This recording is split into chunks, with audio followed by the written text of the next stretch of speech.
Welcome to the deep dive.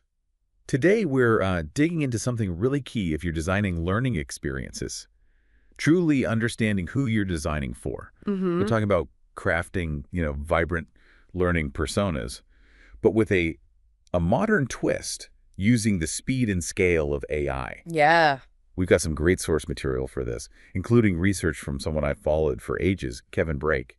Really respect his work. that's right. And what this research really gets into is how we can use data and, well, crucially AI, to build these detailed, dynamic pictures of our learners. Right. These aren't just like static descriptions, they're tools to make our training design sharper, more relevant, and ultimately just more effective. Like, they help us actually see the people we're trying to reach. And Kevin Brake, he has this great take on where AI fits. There's this line he uses, I keep thinking about it. Let's all get ready to create learning personas at the speed of AI. Love that. So that's kind of our mission for this deep dive. Let's unpack the practical steps Kevin Brake lays out. Show you how AI can really change your process, helping you turn raw info into these compelling learner characters that actually shape your design choices. Let's jump in. Okay. Okay, so basically creating a learning persona. It's about building this data-informed, vivid snapshot of your audience, giving them a face, a name, a story you can design around. Exactly. And the process in our source material, which is, rooted in evidence-based learning design, it breaks this down into a pretty clear 9-step journey. Think of it as your guidebook to really getting to know your learner. So step one, where do you even start? It's all about defining your purpose. Precisely. Before you even think about building a persona, you need to know why. What's the goal here? Right. Is it to, create a killer online course, Right. develop a specific workplace skill, maybe onboard new folks more effectively? Having that clear purpose makes sure your persona is actually useful, not just some interesting profile sitting on a shelf. And how do you nail that down? Yeah. The source suggests just, jotting down the why and the what of your project. Simple as that sometimes. Yeah, like, okay, we need to build a leadership boot camp for new managers because they're struggling with X, and the what is the boot camp itself. Something like that. And right here, this is one of the first spots AI can really help. It can sharpen that initial vision. How so? Well, you could tell an AI, look, I'm building this for this group to achieve this outcome. Act like a learning design expert. Help me refine this. And then maybe suggest 3 key questions I should ask when developing a persona for them. Ah, okay. And the AI might come back with questions about, say, their current skills or what motivates them or their biggest hurdles right now. Gotcha. So it's like plotting the start and end points on a map for your learner's journey, if you don't know where you're going. Then the persona can't really guide you effectively. Exactly. Okay. Purpose set. Step 2 is hunting for learner treasures, as the source puts it, data gathering. Yeah, data is the absolute foundation here. This is where you find the details, demographics, what really motivates people, their frustrations, their preferences, how they behave. It's the stuff that brings the persona to life. And the sources talk about how to do this. You can go direct, Yeah. right? Primary data, maybe quick surveys, or just chatting with people who fit the profile. Mm-hmm. Or secondary data, looking at job descriptions, industry trends, maybe even checking out, relevant online discussions. If you don't have a ton of your own data, industry reports or research on similar groups can work too. Right. The main thing is just gather what you can, get it organized somehow, so the AI can then help make sense of it. So for those young managers, maybe a survey reveals they love short videos, but their biggest struggle is actually just finding time. Exactly. That's gold for design later. And AI is fantastic here. You feed it the raw stuff, survey answers, interview notes, reports, and ask it to find patterns, summarize the key info, maybe highlight the goals or preferences that keep popping up. Okay, yeah, I can see that. It helps sort through what might be kind of messy data otherwise. Totally. And there's an important ethics alert here, too, the source mentions. Respect privacy, get consent, anonymize data where needed, use secure AI tools, stay compliant with things like GDPR. Good point. Very important. AI can even sometimes suggest ways to anonymize the data if you need help with that. And what if you feel like you have no data to start with? Well, the source suggests AI can help there too, maybe by suggesting some hypothetical characteristics based on common profiles for that role or industry.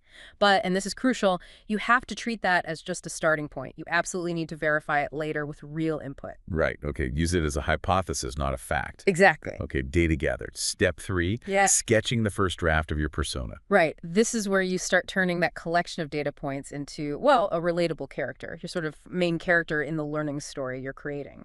How do you do that with AI? Give it the organized data and the goal from step 1. Yep. Ask it to draft a persona profile. Include things like, demographics, goals, challenges, learning preferences, typical behaviors. Okay. And the source makes a good point if your audience isn't monolithic, like maybe you have rookie managers and more experienced ones. Mm-hmm. You might want AI to help you draft 2 or 3 distinct personas to capture that diversity. So you could end up with something like, meet Alex, 30, new manager, goal, lead confidently, challenged, swamped with deadlines, preference touch, short hands-on tutorials. Something like that. Precisely. AI is great at weaving those data points into a narrative like that. It helps generate that initial profile fast. But there's a bias check needed here, right? AI can sometimes lean on stereotypes. Absolutely. Big warning flag. You need precise prompts, and you must double-check the AI's output against your actual data. Yeah. Don't just take its word for it. AI can sometimes flag potential bias risks itself, but the human check is essential. So make them vivid, like a character in a movie, but always grounded in the data. You got it. All right, we have a draft. Step 4 is polishing it up using learning science. Yes, this is key. Making sure your persona aligns with how people actually learned. This gives your design choices much more impact. So how does that work? You review the draft, look for gaps. Right, spot gaps or maybe things that feel a bit generic. Yep. Then you bring in learning science principles, think about motivation theories, cognitive load, how much mental effort something takes. Okay. For Alex, who feels overwhelmed, maybe you add details about how he reacts to information overload, or what kind of structure helps him learn complex things without getting, frazzled. So if the data showed he likes clear progress trackers. You connect that, maybe link it to something like self-determination theory, where seeing progress boosts motivation. Yeah. It adds that layer of why behind the preference. Can AI help with this learning science bit? It can. You could ask it, okay, based on this persona, what learning science principles are most relevant? How could I add details reflecting those? It helps move beyond just surface-level traits to deeper learning behaviors. It might even flag if something in your persona feels too generic or contradicts known principles. So it's like sculpting, you said earlier, chipping away the fluff to get a sharp, actionable persona. Exactly. Really refining it. Step 5, testing the persona, putting it into action. Yeah, this is a reality check. Yeah. Does your persona actually predict how real learners might behave, or is it just a nice story you made up? Okay, how do you test it? The source suggests creating a small learning activity, like a quick quiz. Yeah, something simple, a 5-minute quiz, maybe a short scenario. Then you can actually use AI to simulate how your persona might react to it. Simulate. How? Well, you describe the activity and the persona to the AI and ask, how would Alex likely engage with this? Would he skim? Would he try to apply it right away? Would he get stuck? And then, ideally, you take that same mini activity and pilot it with a small group of real people who match Alex's profile. See if their actual reactions line up with the simulation and your persona's description. Ah, okay. So you simulate Alex's response to a quiz. Maybe it suggests he'd get impatient if it's too theoretical. Right. Then you test it with a few real managers, and they confirm, yep, get to the point fast, or we tune out. That validates your persona trait. Got it. AI helps with the simulation and maybe even brainstorming pilot test ideas. Exactly. It's like a dress rehearsal. Tweak things before the main performance. Precisely. Step 6, painting a picture, making the persona visual. Yeah, a visual summary is powerful. It grabs attention, but more importantly, it helps get your whole team, your stakeholders, everyone on the same page focused on the learner. And the source suggests a simple one-page snapshot. Give the persona a name, maybe a brief visual description, not necessarily a real photo, but enough to lecture them. List the key traits, goals, challenges, and include a quote that really captures their essence. So for Alex, 30, new manager, photo description. Focused, maybe slightly stressed, coffee nearby. Goal, better meetings, time management. Challenge, overwhelmed, needs practical tools fast. Quote, just show me what works, quickly.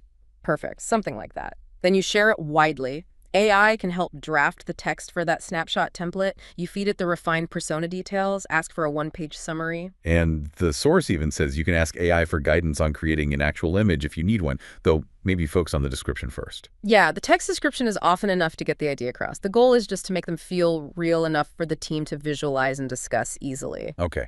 Step 7, real-world buy-in. Yes. Taking that snapshot and showing it to actual learners, or maybe managers, HR folks, people who know the audience well. Why is that important? It keeps the persona grounded. It stops it from becoming just an internal creation. You share it and ask, does this feel right? Does this ring true? And then you listen. Really listen to the feedback and tweak the persona based on what they say. If a manager says, well, our Alex types actually hate corporate jargon. Then you update Alex's profile. Note that he prefers plain talk. Exactly. Yeah. AI can even help here by analyzing structured feedback, maybe finding common themes in comments and suggesting edits that align with both the feedback and the learning science you considered earlier. Right. It's like adding spices, you said. Yeah. Just enough to enhance the flavor, make it more accurate, blending it in. Nearly there. Step 8, bringing the persona to life in the actual design. This is the payoff. All that work culminates here. Your persona should now be the director, guiding your entire design process. Every choice, content, delivery, everything. Everything. You map the persona's needs directly to design elements. For Alex Swamped, like short content, needs practical stuff, you build that leadership course with, say, 5-minute video tips. Lots of hands-on role-play exercises for his practical preference. And the source stresses documenting how the persona influenced specific choices. It keeps you honest and focused. We chose short videos because Alex has limited time. Right. And AI can assist here, too. Oh yeah, powerfully. Feed the refined persona to an AI and ask for tailored content outlines, activity ideas, even draft learning objectives specifically designed for Alex's goals and challenges. So you're really letting the persona call the shots, making sure the learning is built for them. That's the idea. Maximum relevance and impact. And the final step, step 9, keeping the persona fresh. Crucial. Learners evolve, their jobs change, the world changes. Your persona can't be a static thing you create once and forget. So it needs updating. It needs to stay relevant. The practice suggested is planning regular check-ins. Maybe every 6 months, maybe annually. Revisit the persona, look at any new data survey results, performance data, feedback. Okay. Update the persona to reflect any shifts in the audience's roles, needs, challenges. Track these changes. Maybe you resurvey managers and find Alex's priorities have changed now he's been promoted, or his team has grown. Gotcha. And AI can help maintain this. It can. You can feed it new data and compare it against the existing persona profile. Ask the AI, based on this new info, where might this persona need updating? It can help flag those potential discrepancies. So treat the persona like a living character, growing with your audience. It's ongoing. Exactly. A continuous improvement cycle, not a one-off task. So that's the 9-step journey. The source also threw in some quick tips for making this work well. Things like really nailing your AI prompts, be specific. Makes a huge difference. Always mix AI with human judgment. AI assists, it doesn't replace you. Critical point. Stay grounded in learning science. Watch out for bias. Always. And iterate, keep refining. Good summary. And they mentioned tools too. Obviously, AI like ChatGPT or similar for the data crunching and drafting, data gathering tools like Google Forms, maybe LMS analytics, even looking at social media like X posts sometimes. Sharing tools like Notion or Google Docs for collaboration, and visual tools like Canva for that snapshot. You know, what this framework from Kevin Brake's research really drives home is the power you get when you combine a structured, thoughtful process with what AI can do now. Yeah. It lets us understand our learners more deeply, faster, and maybe more accurately than before. And that leads to design that actually connects, that achieves its goals because learners feel seen. I think this deep dive really shows how AI isn't just like a content generator. It can genuinely enhance our empathy, our understanding of the audience. We can design better experiences for them. It's using tech to actually strengthen the human connection in learning design. Well said. So here's a final thought to chew on, building on that idea of evolving personas. If your learner persona is truly a living character on a journey, what unexpected plot twist might their learning needs or their context take next? And more importantly, how ready is your design process to adapt quickly when that happens? Something to think about. Good question. Thanks for joining us for this deep dive into these sources.